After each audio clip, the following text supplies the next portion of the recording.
때마다 해줘야 하는 비료 작업이 힘드시다고요? 오레가, 슈퍼 오레가가 수고로움을 덜어드립니다. 간편하고 효과 좋은 완효성 비료 오레가, 슈퍼 오레가.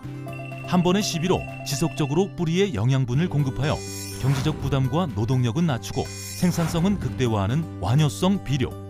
한 번의 시비로 농사가 완성되는 경제적인 비료 오레간다 오레가. 남해화학 오레가, 슈퍼 오레가. 여러분 안녕하십니까? NBS 뉴스 24입니다. 우리나라 경지 면적이 또다시 최저치를 경신했습니다.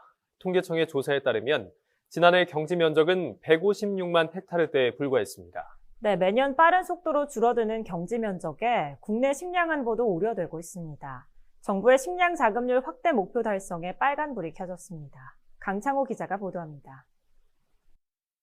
우리나라 경지 면적의 최저치 경신 행진이 이어지고 있습니다. 2001년 이후 매년 평균 15,000헥타르를 웃도는 경지 면적이 사라지고 있는 겁니다. 이에 정부의 식량 자급률 확대 목표 달성도 우려됩니다. 통계청이 최근 발표한 2020년 경지 면적 조사 결과에 따르면 지난해 전국 경지 면적은 156만 4,797헥타르로 집계됐습니다. 2019년보다 1%, 16,160헥타르 감소한 겁니다. 특히 밭 면적이 논에 비해 크게 감소한 것으로 나타났습니다. 지난해 밭 면적은 74만 902헥타르로 2019년 대비 1.4%, 1,277헥타르 급감했습니다. 이에 비해 논 면적은 82만 3,895헥타르로 2019년 대비 5,883헥타르 줄어들었습니다. 경지 면적의 주된 감소 이유로는 건물 건축과 유휴지 증가가 꼽힙니다. 1,900헥타르의 경지가 건물을 짓는 데 쓰였고 2,800헥타르가 유휴지로 전환됐습니다. 유휴지는 2년 이상 경작하지 않아 개간하지 않으면 농사를 지을 수 없는 농지를 뜻합니다. 지난해 개간과 간척으로 증가한 경지 면적은 1,000헥타르에 그쳤습니다. 통계청은 경지 면적의 감소세가 앞으로도 지속될 것이라고 전망했습니다. 국내 식습관 변화, 농촌 고령화 등으로 경지 면적이 늘어날 요인이 거의 없다고 진단했습니다. 국토 면적이 늘지만 농사는 계속 줄지 않습니까? 농업 인구도 줄고 있고 우리나라가 농업 국가에서 산업 국가로 바뀌었지 않습니까? 먹는 문화도 옛날에 살을 많이 먹고 했지만 지금 살도 적게 먹고 그런 식문화도 바뀌고 하니까 이거 자연적인 추세를 따라가는. 식량 안보에 대한 관심이 높아지는 가운데 계속되는 경지 면적 감소는 농업계의 우려를 자아내고 있습니다. 정부는 국내 식량 자급률 확대를 위해 다양한 정책을 추진하고 있습니다. 대표적으로 밀 자급률은 지난해 1%에서 2030년 10%로 끌어올리기로 했고, 콩은 지난해 30%에서 2030년 45%로 확대하기로 했습니다. 하지만 경지 면적의 지속적인 감소세가 이어진다면 식량 자급률 목표 달성은 유언하다는 게 전문가들의 지적입니다. 먹거리 생산의 터전인 논과 밭, 이를 지키기 위한 정부의 특단의 대책이 필요해 보입니다. NBS 뉴스 강창호입니다. 전국의 묘목시장이 기지개를 켜고 있습니다. 코로나19 장기화로 방문객이 여전히 예전만 못한 가운데 묘목 가격은 70% 이상 뛰었습니다. 지난해 여름 장마의 후유증으로 묘목 생산량이 줄었기 때문인데요. 전국 최대 규모인 충북 옥천군 이원 묘목시장의 분위기를 손현진 기자가 전해드립니다. 가격 흥정이 끝난 묘목을 트럭에 옮겨 싣느라 분주합니다. 전국에 유통되는 묘목의 70%를 생산하는 최대 산지, 충북 옥천군의 이원 묘목시장이 최근 개장했습니다. 이곳은 매년 이맘때면 묘목을 구입하러 온 농민과 중도매인으로 문전성시를 이루지만 코로나19 발생 여파로 지난해부터 발길이 줄었습니다. 구매 수요는 지지부진한 반면 묘목 가격은 강세를 보이고 있습니다. 지난해 여름 장마가 50일 넘게 계속된 데다 겨울철 한파까지 겹치면서 묘목 생산량이 급감했기 때문입니다. 일반적인 나무들은 30-40% 오르고요. 배하고 사과는 70-80% 올랐어요. 작년 봄에 냉해가 심했고 비도 많이 오고 이렇게 하는 바람에 생산량이 많이 줄었어요. 40% 정도는 부진하다고 봐야 돼요. 사과나무는 접목한 지 1년 된 묘목 기준으로 한 그루당 7,000원대에 거래돼 지난해 평균 가격인 4,000원보다 75% 이상 비쌉니다. 지난해 4,000원대 거래됐던 감나무 가격도 평균 7,000원으로 올랐습니다. 배나무는 2,500원에서 3,000원에 거래됐지만 올해는 한 그루당 평균 5,000원으로 1년 만에 가격이 2배 가까이 올랐습니다.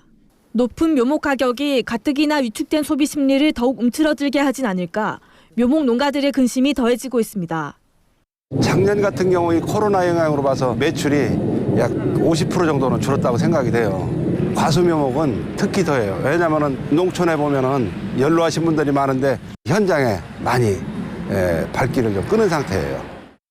매년 7만 명이 찾았던 옥천 이원 묘목축제는 지난해에 이어 올해도 취소됐습니다.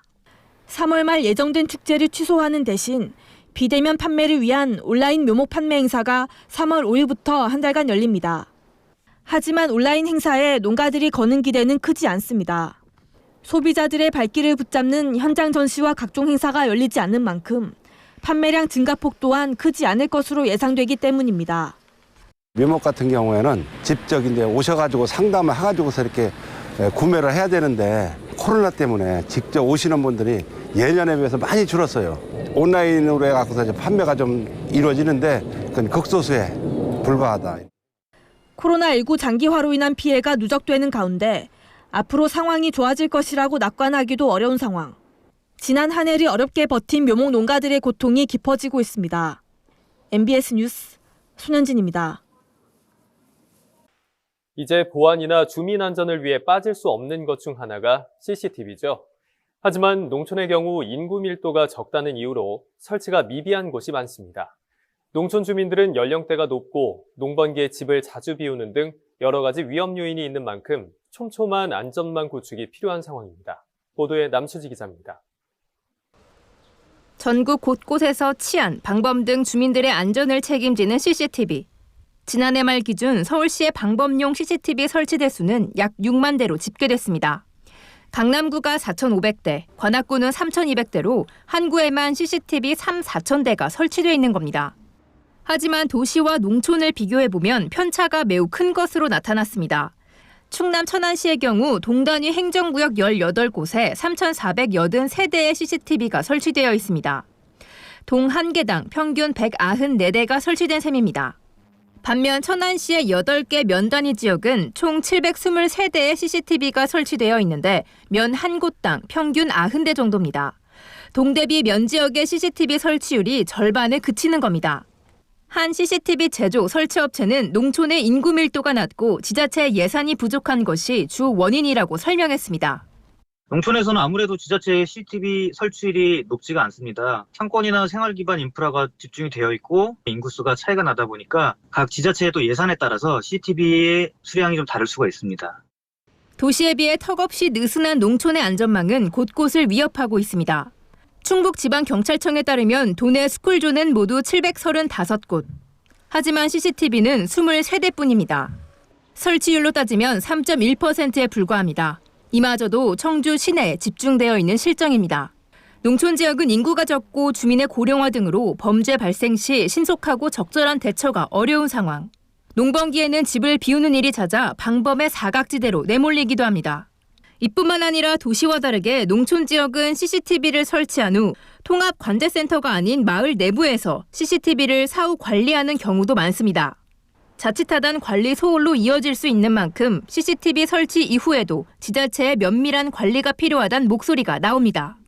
통합 관제 시스템이 있는 게 아니고 고장나거나 그랬을 때는 동네에서 감당이 안 되는 부분들이 일단 있는 거고 그 지역은 사각지대가 되는 거죠. 행정의 책임성을 더 강화하고 사회 안전망 시스템이 상대적으로 미비한 농촌 지역에서 주민들이 소외받지 않도록 체계적인 안전망 구축을 고민해야 할 시점입니다. MBS 뉴스 남수지입니다. 코로나19 사태가 2년째 이어지면서 화훼 농가의 시름이 깊어지고 있습니다. 화훼 농가에게는 대목으로 꼽히는 2, 3월, 졸업식, 입학식 등 각종 행사가 비대면으로 이뤄지거나 줄줄이 취소됐기 때문인데요. 이에 지자체와 농협 등 민관이 나서 위기의 화훼 농가를 돕자는 움직임이 확산되고 있습니다. 김하은 기자입니다. 학교 생활의 마침표를 찍는 졸업식과 새학기의 시작을 알리는 입학식 날. 예년 같으면 가슴팍에 꽃을 하나를 안고 가족이 다 함께 기념사진을 찍으며 행사를 즐겼겠지만 코로나19 장기화로 그런 모습은 사라졌습니다. 졸업식, 입학식 등 각종 행사가 취소되거나 비대면으로 치러지면서 화훼농가는 그야말로 직격탄을 맞았습니다. 한국농수산식품유통공사에 따르면 올해 화훼 공판장의 절화 거래량은 코로나19 이전과 비교해 큰 폭으로 줄어들었습니다. 국내 절화류 출하량의 대부분을 차지하는 양재동 화훼 공판장의 경우 지난달 절화 거래량은 149만 속으로 코로나19 사태 이전인 2019년 2월에 비해 12% 줄어들었고, 부산 화훼 공판장의 경우 지난달 절화 거래량은 23만 속으로 2019년 2월에 비해 43%나 감소했습니다. 이에 지자체와 농협 등 민관이 어려움을 겪고 있는 화훼 농가를 돕기 위해 발벗고 나섰습니다. 서울시는 2일 서울시청 곳곳에 화병과 꽃꽂이 장식을 설치하고 관내 화훼 농가가 재배한 화분을 구입해 돌봄 어르신에게 반려식물을 보급하며 관련 예산을 지난해의 2배인 4억 원으로 확대하겠다고 최근 밝혔습니다. 전라남도는 강진군, 전남지방우정청과 함께 화훼 농가 돕기 특판 행사를 벌였습니다. 강진에서 생산된 장미를 온라인으로 판 건데 반나절 만에 준비 물량 3만 5천 송이가 완판됐습니다.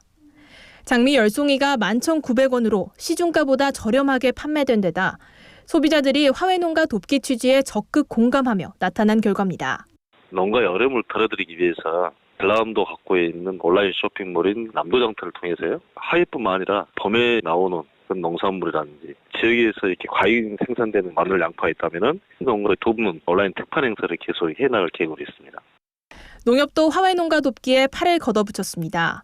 경기농협지역본부는 최근 경기도 교육청에서 사랑의 꽃 나눔 행사를 여는 한편 농협 영업점에서 고객에게 꽃바구니를 선물하는 등 다양한 행사를 실시하고 있습니다.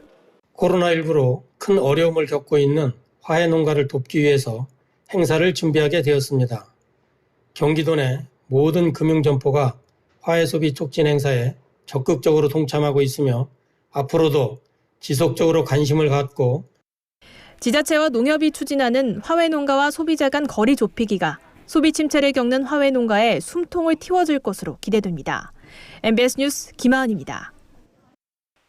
올해부터 시행되는 제4차 치매관리 종합계획 관련 사업에 치매 환자들을 위한 농업치유 및 돌봄 프로그램이 포함돼 주목됩니다. 정부는 치유농장이나 사회적 농장과 치매 안심센터를 연계해 어르신들의 치매 예방과 인지 강화를 돕고 돌봄 서비스도 제공할 계획입니다. 권수환 기자가 보도합니다. 정부가 치매 국가 책임제를 완성하기 위해 지난해 9월 수립한 제4차 치매관리 종합계획. 이와 관련해 보건복지부는 최근 제1차 국가치매관리위원회를 열고 제4차 종합계획 시행의 첫 해인 올해 추진될 주요 과제를 점검했습니다. 올해 사업 예산이 확보돼 본격적으로 추진되는 주요 과제로 치매 환자를 대상으로 한 농업치유 프로그램이 도입돼 눈길을 끕니다. 그동안 5년 주기로 수립되던 치매관리 종합계획에 처음으로 농업 관련 프로그램이 포함돼 추진되는 겁니다. 대표적으로 농업농촌 자원을 이용해 재활활동을 제공하는 치유농업이 치매 환자 돌봄 프로그램과 연계됩니다. 정부는 치유농업 프로그램을 운영하는 전국 55개 농장과 전국 보건소에 설치된 치매 안심센터를 연계해 관련 프로그램을 제공하기로 했습니다. 어르신들 대상으로 특히 농장 활동을 하면서 함께 요리나 원예 활동 이런 프로그램을 이제 운영해서 노년기 우울증도 예방하고 치매 관리를 위한 활동을 꾸준히 제공해서 건강도 유지하고 삶의 질도 향상하는 그런 목적으로 운영되고 있습니다. 정부는 농업치유 프로그램을 통해 가정 내 돌봄 부담을 줄이기로 했습니다. 장애인, 고령자 등 사회적 약자에게 돌봄과 고용 등 서비스를 제공하는 사회적 농장을 올해 60개소 선정하고 이 중 5곳에서 연중 치매 돌봄 서비스를 운영하기로 했습니다. 이에 따라 충남 홍성군, 충북 청주시, 전남 영광군, 경남 거창군, 진주시에 위치한 사회적 농장이 각 농장의 특색을 살린 농업 프로그램과 텃밭 가꾸기 등 원예 활동을 접목한 돌봄 서비스를 제공할 계획입니다. 정부는 올해 11월까지 치매 환자 산림치유 프로그램도 운영합니다. 산림치유시설 29곳에서 치매 예방을 위한 프로그램을 선보일 계획입니다. 한편 농업을 접목한 치유 프로그램의 건강 증진 효과는 이미 여러 차례 검증된 바 있습니다. 농촌진흥청이 65세 이상 고령자를 대상으로 실험한 결과 채소류 씨 뿌리기, 토마토 심기 등 원예 활동을 통해 어르신들의 우울감이 60% 감소된 것으로 확인됐습니다. 또 총 콜레스테롤은 5%, 체지방률은 2% 감소해 정신건강은 물론 신체 건강 증진에도 효과가 있는 것으로 나타났습니다. 치유농장과 관련된 자세한 정보는 농사로 누리집에서 확인할 수 있습니다. 치유농장, 사회적 농장, 산림치유 프로그램과 관련된 사항은 전국 시군구에 위치한 치매안심센터나 해당 지자체에 문의하면 됩니다. MBS 뉴스 권소환입니다. 다음은 간추린 뉴스입니다.